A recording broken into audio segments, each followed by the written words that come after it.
Testing 1 2 3, we're recording. So yesterday I think I recorded about 10 15 minutes before I realized this wasn't on. So chapter 4, my babies, elicitation and collaboration. Welcome to us evolving, I guess. Elicitation and collaboration knowledge area describes. Remember, like now that we enter a new chapter, they're going to tell us about it a bit. They're going to remind us of a few other things, and then we dive deeper into like what this chapter is about. But basically, this chapter has five points: preparing for elicitation, conducting elicitation, confirming elicitation results, communicate business analysis information, and ultimately manage stakeholder collaboration. All right. So, like every single thing in this book, there's the purpose, the description, the inputs, the elements, the guidelines and tools, the techniques, the stakeholder outputs, and basically we dive into these in detail. Now, the elicitation and collaboration knowledge area describes the tasks and that business analysts perform to obtain information from stakeholders and confirm the results. It also describes the communication with stakeholders once business analysis information is assembled. All right, so basically, how are we going to get our information? And basically, we have to describe how we got the information, what the information was, and the purpose behind it, I guess. Elicitation is the drawing forth or receiving of information from stakeholders or other sources. The word elicitation literally means this. I Googled it yesterday while I was trying to explain some shit to you. Elicitation is the drawing forth or receiving of information from stakeholders or other sources. The drawing forth and receiving of information is basically what elicitation is. Now, I really want you guys to understand that they're using elicitation specifically because most of the time you have to kind of like get the information yourself. It's very shameful, but some people are I don't know. A lot of people just don't really understand anything beyond the scope of what they're doing, so their communication skills aren't top. So you kind of have to extract information. There's also a whole lot of incompetence that we can't point at because sometimes you're dealing with people that have gotten to their position but don't really know whatever, man. Like again, like dealing with those people is kind of like the fun of all of this. But also you're really just kind of like using a double-edged knife while cutting. It's basically like you never know how you're going to get fucked. Or it could go either way. Okay, let's use that. It is the main path to discovering requirements and design information and might involve talking with stakeholders directly, researching topics, experimenting, or simply being handed information. Collaboration is the act of two more people. They're explaining what collaboration is, working together towards a common goal. The elicitation and collaboration knowledge area describes how business analysts identify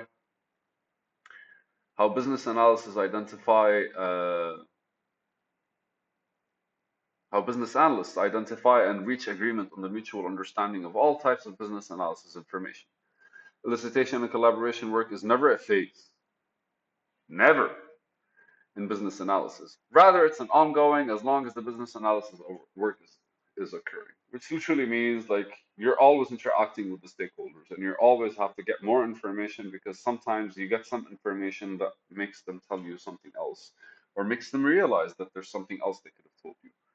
And it's very beautiful because it really applies everywhere. Like really, like if you consider you're building a relationship with people, and ultimately, the more you know about them or the more you understand them, the easier it becomes for you to kind of like do what needs to be done for them to kind of like be satisfied. And that's basically a business analyst in action. It's a very, very, very psychopathic approach to life. Elicitation and collaboration can be planned. It can also be unplanned or both. Planned activities such as workshops, experiments, or surveys are structured, organized in advance. Unplanned activities happen in the moment without notice, such as last minute or just in time collaboration or conversations. I think unplanned fits better when you kind of like are meeting people, you're talking to them, and then you kind of like find an interesting thread of information that you can capitalize on. So what you end up doing is basically extracting more stuff from them or kind of like building the scope and creating a deeper context to what it is you're doing. So business analysis and information derived from unplanned activity may require deeper exploration through a planned activity. So if you get information from unplanned activities, naturally you're going to reflect on it because it's kind of like doesn't fit the outline that you created. So that on its own basically might require a plan to dive deeper into it. So like, yeah, it's like feeding into each other. You really have to keep your eye open to whatever is happening. Anything we learn in this book actually could fundamentally apply to it. Now, eliciting business analysis information is not an isolated activity. Information is elicited while performing any task that includes interaction with stakeholders and while the business analyst is performing independent analytical work. Elicitation may trigger additional elicitation for details or filling gaps in case understanding. So it's not like you talk to somebody once and that's it. You talk to somebody once, you kind of have to go back, you have to restructure what it is that you talked about, how the information is relevant, and kind of create a small summary for yourself. And I do that with the people that I work with. Anytime there's like a meeting or something that we dive into, I always go like, please, can you send me a voice note of like 3 minutes of what you understood? And the idea behind that is them elaborating on your own of what you understood so that when you meet the stakeholder, you kind of like have an idea of how to explain to somebody other than you because you are explaining something to yourself. You're hearing yourself explain it to yourself. So when you do that, you're basically giving yourself the feedback and kind of establishing the thoughts that you are familiar with. So next time you speak, and it's very important in conversation, because most conversations are very kind of like sporadic and they jump to different things. But in a way, there's always like a base to why this conversation is happening. If you're talking to a friend, for example, it could be a good concept. If you're talking to an acquaintance, it could be something about work. If you're talking to a person you're interested in, it could be something about their interest. There's always a base that kind of like allows the conversation to move.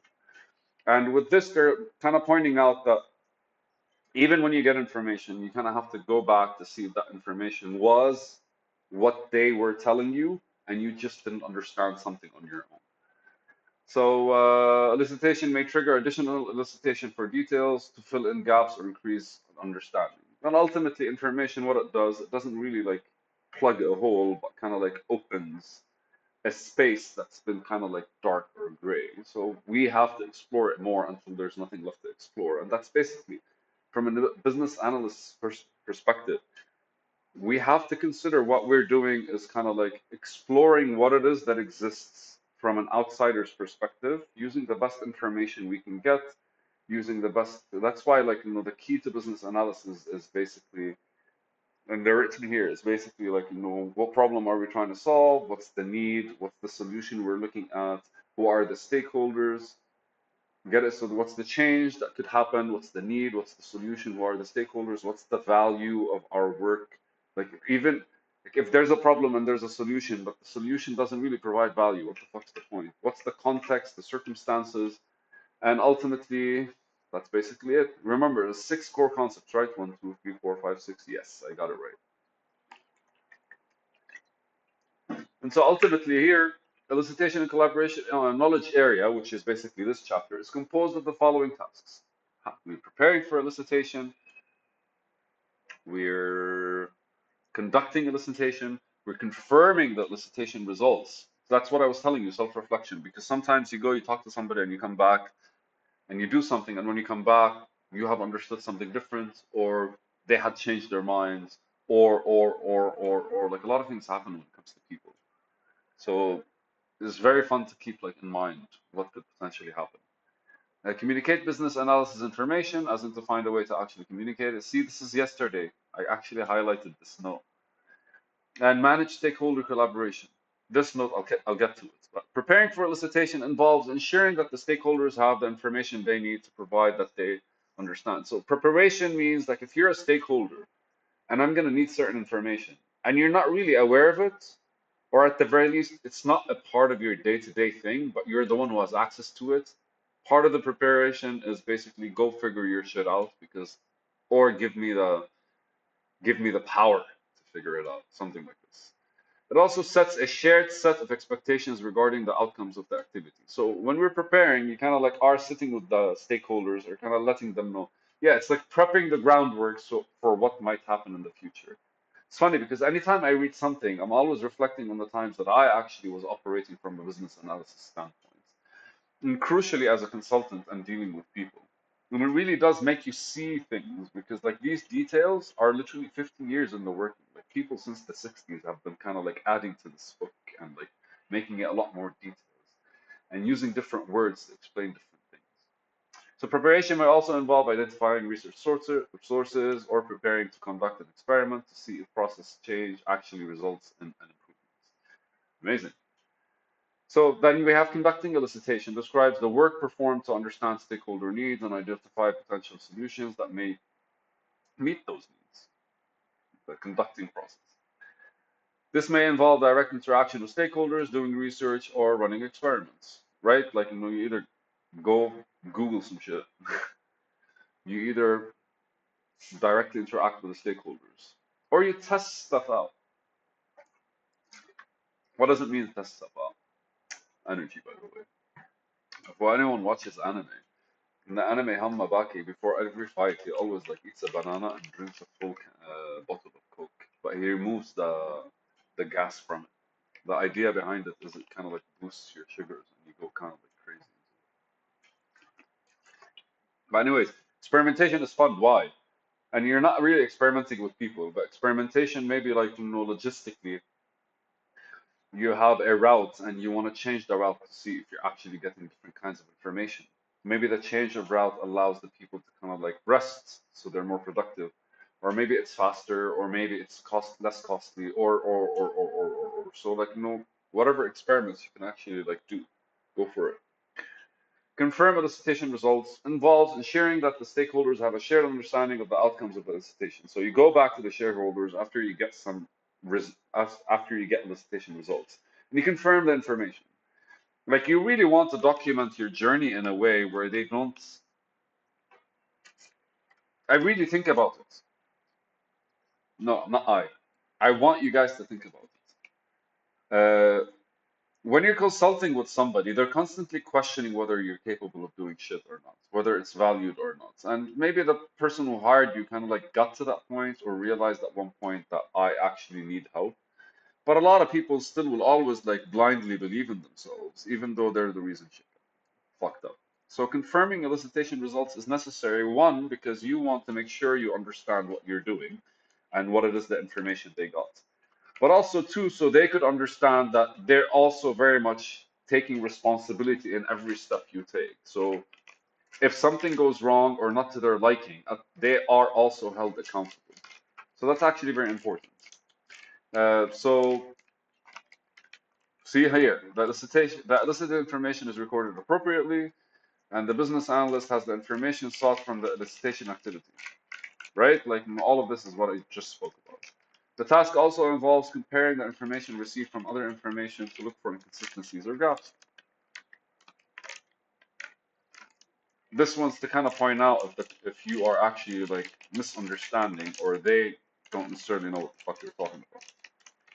So communicate business analysis information probably includes then tell the information you tell the stakeholders the information they need and the time they need it. Oh, so basically, like when you actually get information, you kind of have to decide how to communicate it to the people that are involved in it. Naturally, a CEO might get a small fucking report, whilst like the operations manager might get the full detailed report because each one has basically their hand in a part of the company differently. So you have to understand which stakeholders you're working with as well. Yay! And at the end of it, you manage a stakeholder collaboration. I think this is fun. Why? Because then you're kind of like, you're kind of the referee in between the whole drama. Describes working with stakeholders to engage them in overall business analysis. Managing stakeholders means creating plans, setting up meetings, and creating like a routine where you check with them in order for them to kind of like feel like they're still a part of it. Human nature, bro. So now we get to see a chart. Actually, a what do you call this? Table? Table, yes. The core concept model in elicitation and collaboration.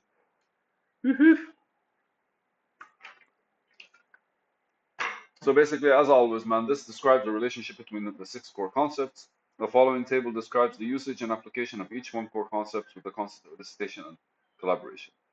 So we all know what the concepts are. I'm not gonna fucking read every detail, but change. During elicitation and collaboration, we use a variety of elicitation techniques to fully identify the characteristics of the change, including concerns that stakeholders have about the change. The change itself may determine the appropriate types and extent of elicitation. Naturally, some changes are tiny, so we don't need a lot of information from people. We just need information as in research. And sometimes the changes are massive. Research doesn't really account for it because you kind of have to work with the entire culture and everything in between. You never fucking know. Every industry is different. Every project is different. Every company has unique kind of like a unique structure to how it got to where it got. And that's basically like what business analysts kind of like explore. Like, who are you? How have you been doing things? What are the things that worked with you? It's funny because like if you treat companies, I think the way I see it, business analysts treat companies like they do people, like human beings do people. Because you look at a company and you're trying to understand a lot more around it. We're trying to see like what is it that these companies have actually like directed? What is it that this company has actually like? What's the culture? What's the rationale? What's the hiring process? Probably like all of these could like just be a part of what you're working. To continue, the core concept need basically. So you elicit, confirm, communicate needs, and supporting business analysis information. You have to elicit this shit, right? As elicitation is iterative and incremental, and understanding of needs may evolve over time. Not may, will. Will. Because every time you're discussing something, you're diving into something more out of it. So you're always understanding something different, either more out of it or around it or something. It's just like the scope always changes and the context kind of like solidifies with time. Solution. Elicit, confirm, communicate necessary and desired characteristics of proposed solutions. Like you have to clarify like what the solution is, but also the solution, it doesn't have one way of being presented, but it's one solution that we're looking for. And the solution is not really like we're going to build a building. The solution is we're going to increase sales probably. We're going to cut costs. We're going to like sub boost morale. We're going to. Value. The worth, importance of or usefulness of something is to a stakeholder within a context. Yeah, so why did I read it? I don't know. The value. You collaborate with stakeholders to assess the relative value of information provided through elicitation. It's very important because you have to understand, like, some people may give you a lot of information, but you only need a few of it. Some people might give you a bit of information, but you need all of it. So apply a variety of techniques to confirm and communicate that value. Our job is basically to kind of like see whether that actually, like, the information we have is providing the value we want and is providing the nourishment for the end result, for the solution. Context. The apply a variety of elicitation techniques to identify business analysis and information. So context could literally be like, what part of the project is this about, what market it is, what kind of team operates it, maybe company culture, maybe structure, hierarchy. You never know, man. What are the things that influence something like this? And now we're here, a chart that dictates the input and the tasks and the output we receive. Now, the input that we need is based on the needs of the company, naturally. It's probably one of the initial like meetings that you have with companies. It's like, this is what we need. And then you have to figure it out in a way where it kind of like fits actually something changing. But it also takes business information that analysis information that basically we took from like, I think the first chapter, from the stakeholder engagement approach that we did in 3.2, chapter 3, basically, and from the business analysis performance assessment. Remember, chapter 3 was all about the planning, baby. It's about the planning and monitoring. So effectively, whatever plan we did for stakeholders from chapter 3 here is what we actually want to, it's what we use as an input. And the performance assessment model, because we have to check our performance. And keep in mind, the minute we're doing these tasks, which is preparing for elicitation or conducting eliciting and basically confirming elicitation results, communicating business analysis, and managing stakeholder collaboration, these here might change. I doubt the needs will change, but will look different. So like all of these will have to be kind of like refactored after we finish these tasks. And the output literally goes to the actual end result of every single one of these like parts of the elicitation approach. And one is basically like the elicitation activity plan, the elicitation results that are unconfirmed, and then the confirmed results with the stakeholders, and then the business analysis information that are communicated, and the stakeholder engagement. So basically, this is basically what we do. This is our job. And welcome to phase one, which is the preparation for elicitation. Break. I'm joking. All right. What's the purpose of preparing for elicitation? The purpose is to understand the scope of the elicitation activity, select appropriate techniques, and plan for or procure appropriate supporting materials and resources. So preparation, like we mentioned it earlier, you kind of like you either sit with stakeholders or you do preliminary research or you find like whatever it is that you need to find in order for you to kind of like structure how you're going to approach this. In its description, its business analysts prepare for elicitation by defining the desired outcomes of the activity, considering the stakeholders involved and the goals of the initiative. This includes determining which work products will be produced using the elicitation results, deciding which techniques are best suited to produce those results, establishing the elicitation logistics, identifying any supporting material needed, and understanding circumstances to foster collaboration during an elicitation activity.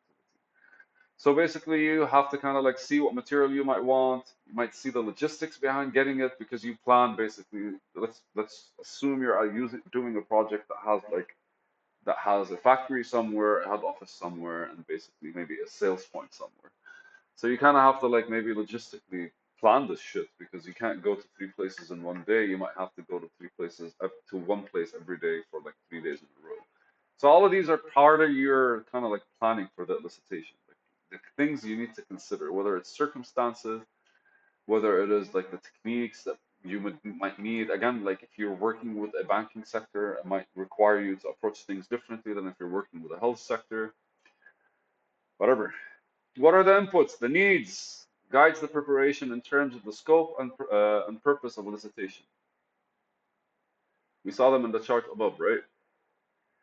So this basically like can be used to discover the needs, but in order to get started, there must be some need that exists.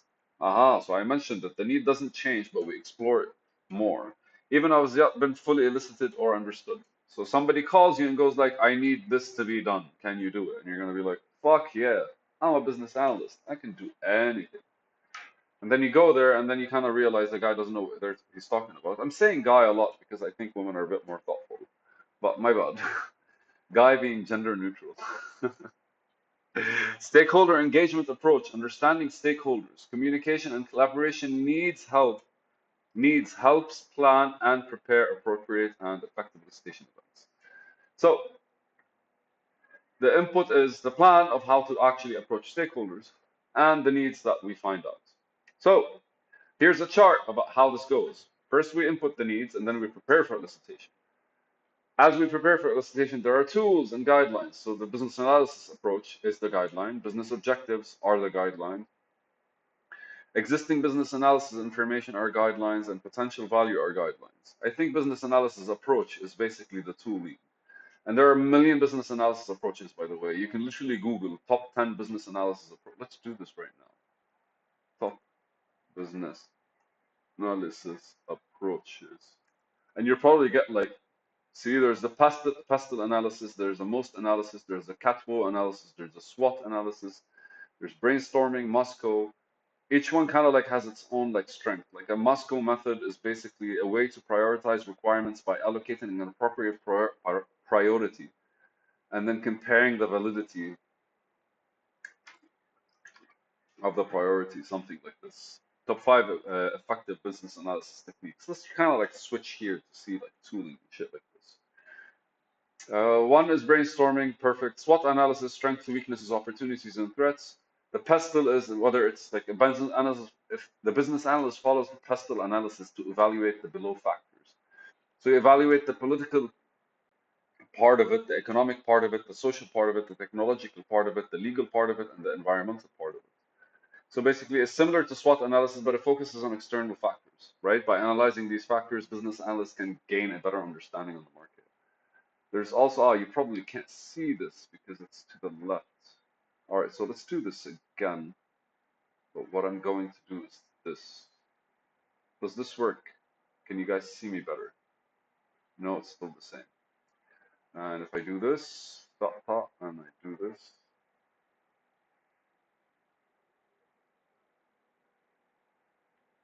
still not working. Okay, what if I come here, video capture, window capture, and I actually uh, should have been something that I did here, man. It's not really working. All right, so Control J. Oh fuck, since we're using this Firefox. All right, but anyways, there's the pestle, there's the Moscow, which is must have, should have, could have, and won't have. The Moscow is a technique used to prioritize product features and requirements based on their importance. So get it? Like we're analyzing whether a product is valid or not in this case. All I think about is projects when it comes to companies, but we could also like be business analysts for certain products. Must-have items have the most critical features, should have are the important features, could have are the features that are described, but not necessarily the success of the project. Won't have items are the least critical features that can be considered for future releases or not included in projects at all. And ultimately, functional requirements and non-functional requirements analysis. Amazing. So now that we're more familiar with tools that we could actually use, let's continue. And what's the output? The elicitation activity plan. And the elicitation activity plan could actually be inputted into how to, the conduction of elicitation and the confirmation of elicitation results. Because once you plan how you're going to interact with people, the same plan could apply for you actually interacting with them and you confirming the interaction, right? Elements. So what are the elements of this? You have to understand the scope of the elicitation to determine the type of business analysis information to be discovered during the elicitation activity and the techniques that may be used. Business analysts consider the business domain, overall corporate culture and environment, stakeholder locations, stakeholders who are involved in their group dynamics. See, this is culturally oriented here. This here is cultural. Amazing. Back to this kind of crap. Expected outputs, the elicitation activities will feed. Like you have to understand, like if I get this, where would I use it? Skills of business analysis practitioner. It's like, yeah, so the people who are doing it also kind of like need to be evaluated, I guess, or business analyzed. The elicitation activities planned to complement this one. Strategy or solution approach, scope or future solution, and possible resources of business analysis information that might feed into the specific elicitation activity. Fucking amazing. All of this for what? Understanding the scope. Understanding the scope of the elicitation activity allows business analysts to respond if the activity strays from the intended scope. You get it. So, like, sometimes you dive into research and you forget why. Scope matters. It also allows them to recognize if people and materials are not available in time and when the activity is complete. Amazeballs. So, in most cases, multiple techniques are select elicitation techniques. So techniques commonly used in similar initiative techniques specifically suited for the situation. So depending on your research, you basically do your techniques. The easiest thing is if there's like amazing, like I just read a few of them, right? Like Moscow, for example. Must, should, could, would. Yeah.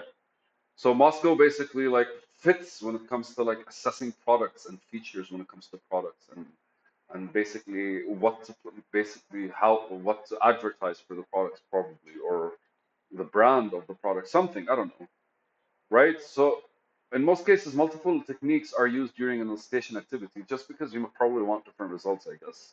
The techniques used depend on cost and time constraints, the types of businesses, analysis information sources, and their access. So if you sometimes you can't access certain information, you have to kind of like access it differently. So some techniques would work better with the information that you did based on the way you access them. In the culture of organization and desired outcomes, the business analyst may also factor in the needs of the stakeholders, the availability and their location, co-located or dispersed. Choosing the right techniques and ensuring each technique is performed correctly is extremely important to the success of the elicitation activity. Naturally, every technique we use will also be valued by us because one of the core things we work with is identifying analysis business improvement. So every technique also could be improved. So due to changing dynamics and situations, the business analyst may be required to adjust the initial selections by incorporating more appropriate techniques. See, that's you evaluating yourself. A thorough understanding of the variety of techniques available assists the business analyst in adapting to a changing circumstances. Amazing. Set up the logistics because you're actually going to have to interact with people. So it could be live, it could be online, it could be just through email, it could be through like maybe a little documentation, maybe just kind of like some Google sheet where you ask people to write something about something or just fill in some like checklist if they're on board or not. You never know. But identifying the activities goals, participating in their roles, scheduling resources, including people, rooms, and tools, locations, communication channels, techniques, and language used by stakeholders, oral and written. Languages used by stakeholders. Oh, okay, so just languages. Some stakeholders maybe speak Spanish, I guess, or French or Arabic. I'm from Lebanon, so like if you're doing business analysis of the company in Lebanon, you definitely have about 50% of them would not be speaking English properly. We still, it's a good thing, I think, because we still maintain our culture, or we created a culture that operates using the Arabic language. But hey, like translating a book like this into Arabic, I wish the person who's doing it luck. Secure supporting material. Business analysts identify sources of information that are needed to conduct the elicitation activity. There might be a great deal of information needed to conduct the elicitation, including people, systems, historical data, materials, and documents. Right? Fuck, man. Yeah. They mentioned this in a small fucking paragraph, but that's kind of like, that's a full stretch of your work would probably like be just making sure you can get the information that supports what you're going to do. This shit's all about how you analyze and assess information. And in all honesty, man, I think this should be taught to everyone. Documents could include existing system documents, relevant business rules, organizational policies, regulations, contacts. Supporting materials might also take the form of outputs of analysis work. Oh, my bad. Back. And we're back. So specify like such as draft versions of analysis models. Business analysis procure or develop the materials and tools needed. Additional planning for experimental elicitation might be required if novel tools, equip, or techniques are going to be used. This is actually like very interesting for me because right now I'm actually like doing business analysis over for a web product, right? Because like we're building a platform, and I have to assess what are the things that I need to be basically taking as data and feedback in order for me to be able to kind of iterate on the actual website and see how it goes, whether it's and the ways it can go. So business analysts may need to educate stakeholders on how an elicitation technique works or what information is needed. It may be helpful to explain an elicitation technique to stakeholders. Yeah, sometimes it's helpful to share this kind of information so they understand why it matters for them to do it. And that way they could actually be a bit more considerate when it comes to like the answers they're giving you or the information they're giving you. It may be helpful to explain elicitation technique to stakeholders not involved in the activity to help them understand the validity and relevance of the information elicited. Stakeholders, why not involved though? I don't know. I don't know. Stakeholders may be unresponsive or challenging during the elicitation activity if they feel that it's not aligned with their individual objective. Ah, resistance. I told you, resistance. I'm gonna give it, wait, didn't this at one point? I'm gonna give it red.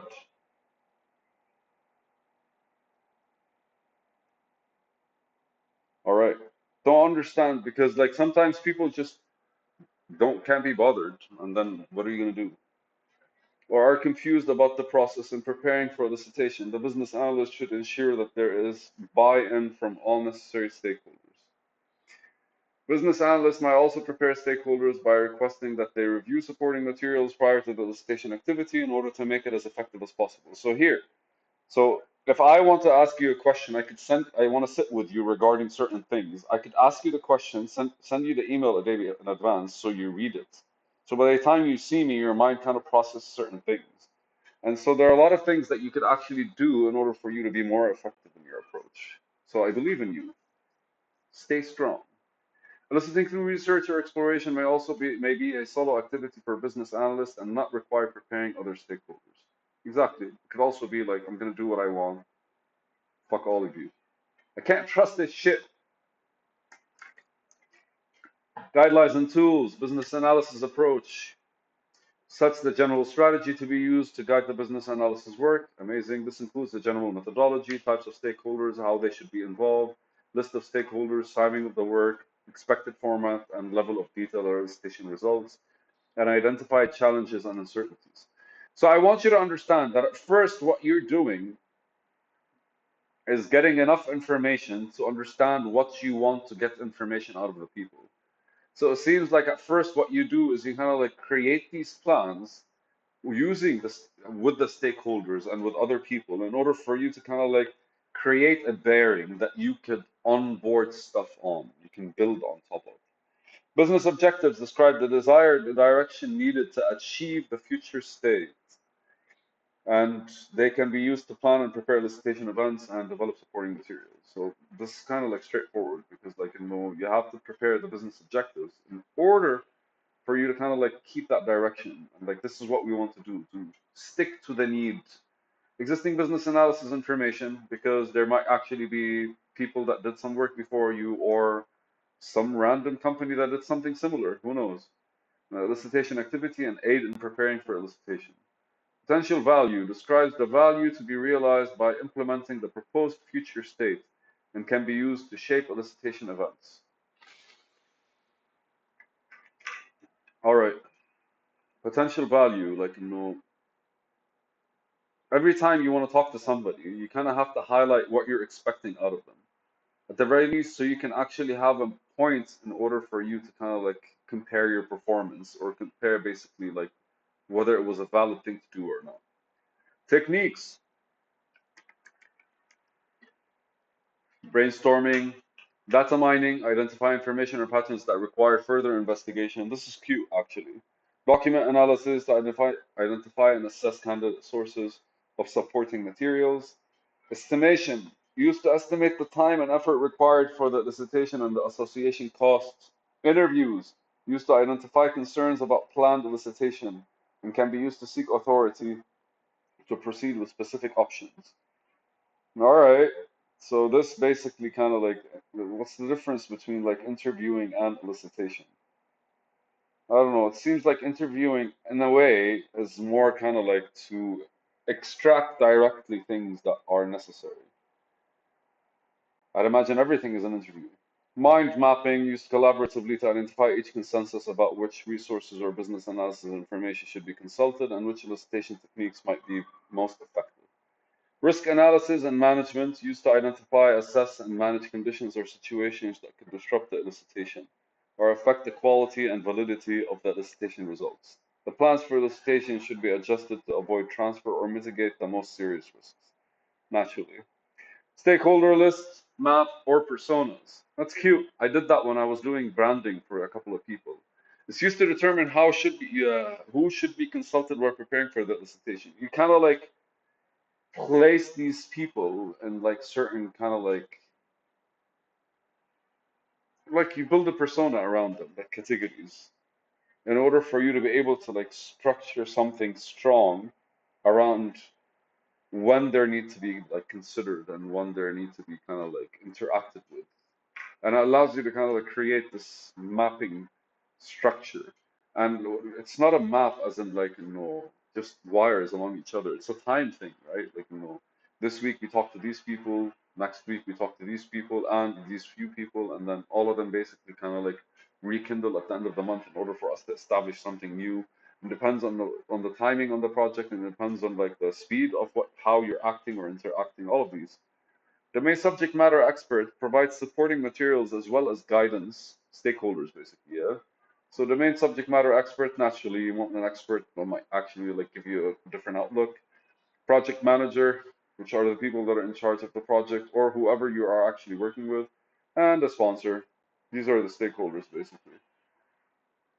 Ensures the appropriate people and resources are available to conduct the elicitation. So the project manager is basically the person that kind of like highlights the people that are involved. Outputs. The outputs are elicitation activity plan used for each elicitation activity. It includes logistics, scope, and elicitation activity, selected techniques, and supporting materials. Remember, every output is going to be used as an input somewhere, so be good to yourself. Woohoo! 4.1 is done! Yalla, I love you guys. Coming back to the second.